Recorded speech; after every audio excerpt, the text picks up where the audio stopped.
thing, but what is the future of Tesla and Tesla stock? So this all is because from Elon's standpoint, he's mad because he said that he thinks that it's just too much spending in the bill. What Trump is saying that Elon is mad because they took away the EV tax credits.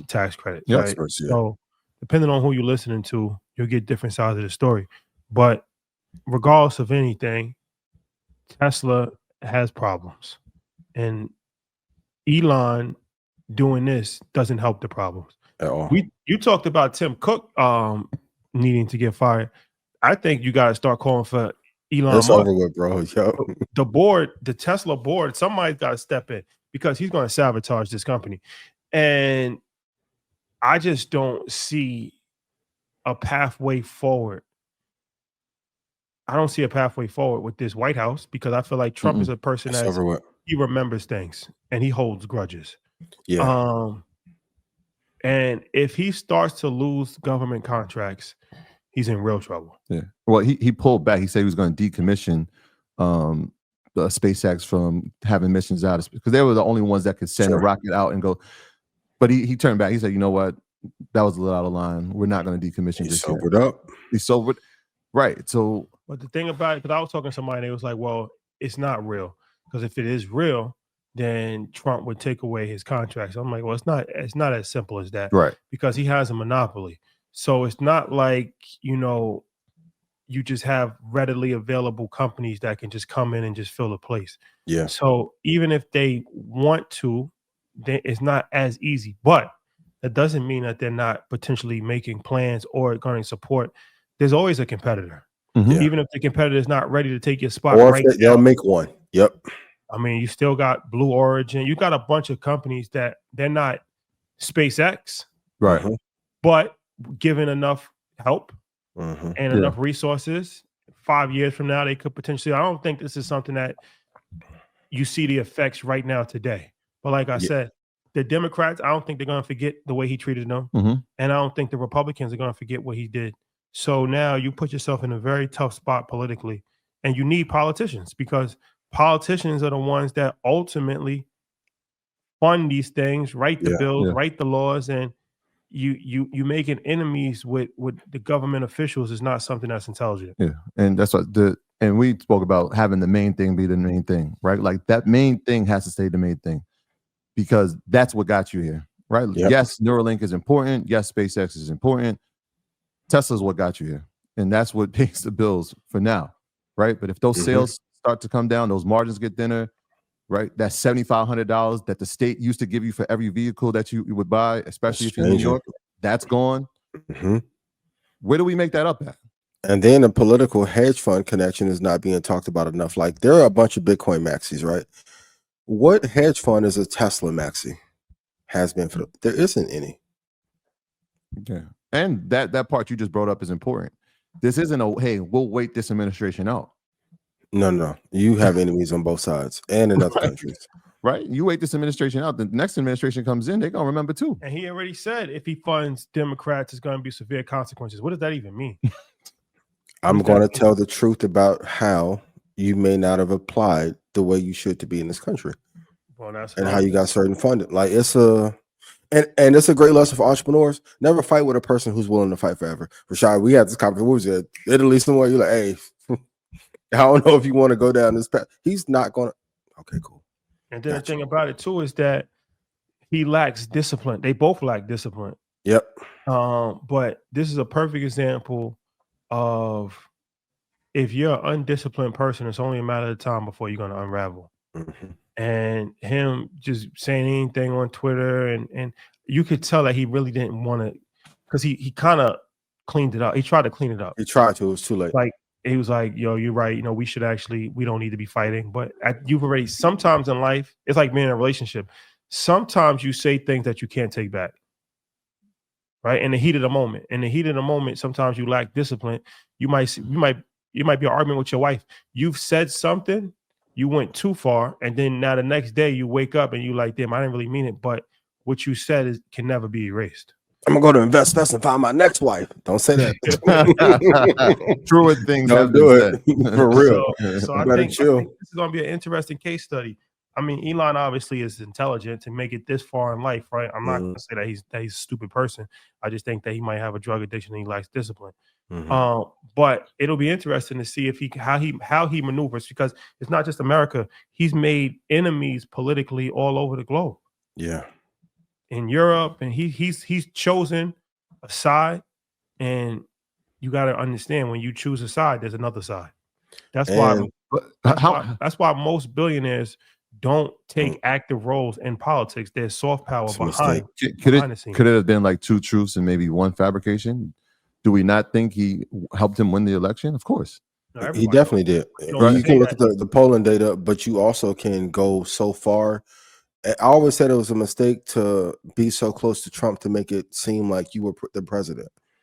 You cannot do that. Right. Who's leading the country? Yep. He's gonna remind you. You can't even have the perception just because of the George W. Bush Rumsfeld kerfuffle that happened. Like, Republicans are very sensitive to that look of being a puppet for someone else. Right. Dick Cheney's war, like things like that. You know, you've seen that over and over. And it's better to be Peter Thiel. So what's your so long story short, is Tesla a buy or a sell?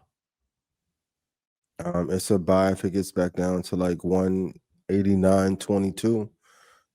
But that, like you said, there has to be a serious conversation about succession planning. And I was trying to think about this weekend. I can't think of one person who is guaranteeing alpha if they're CEO, because it's almost like a contagious company at this point. I was trying to wake this up 2 or 3 years ago from when I was talking to employees at Tesla here in Texas. Like, there's a lot of things that they've escaped, administrative practices, racist hiring. It's a lot of things in that company, unless you worked in a company that you don't know. But it's time for him to move to the chairman, and then they have to find a CEO. Well, when they interviewed the board last month, 90% of them said, let's keep him. That was after the Nazi salute. That might have been right before the black eye. That was when they had the Tesla vehicles outside the White House. Yeah, 90% of the board. That's before, obviously, what happened last week. We'll see. That's a great decision for their careers as well. Right. We have to be very honest. A person with that much power, you don't want to be on his enemy list. And it also goes back to my theory that nobody is bigger than the program. It's not true. Okay, come on, Sadiq. All right, nobody's bigger than the program. That's the wealthiest man on the planet. He's the wealthiest person on the planet, right? And what did Donald Trump say? There's going to be extreme consequences if he does this. And he's there already talking about he needs to be deported, and we're going to take away government contracts. Steve Bannon, wow. Like, nobody. Steve Bannon has some truth in that, though. There's nobody bigger than the program. Why would he? Right? Like, why would he say that? I think for a moment he thought that he was bigger than the program. Can we define what the program is? I just don't like the originator who said it. I'm gonna be real. I don't like him saying it for the bullshit he's done. But the lesson. Some things can be true, even if the messenger. True. Is not. Once again, who created the program? Powers that be. Them and they.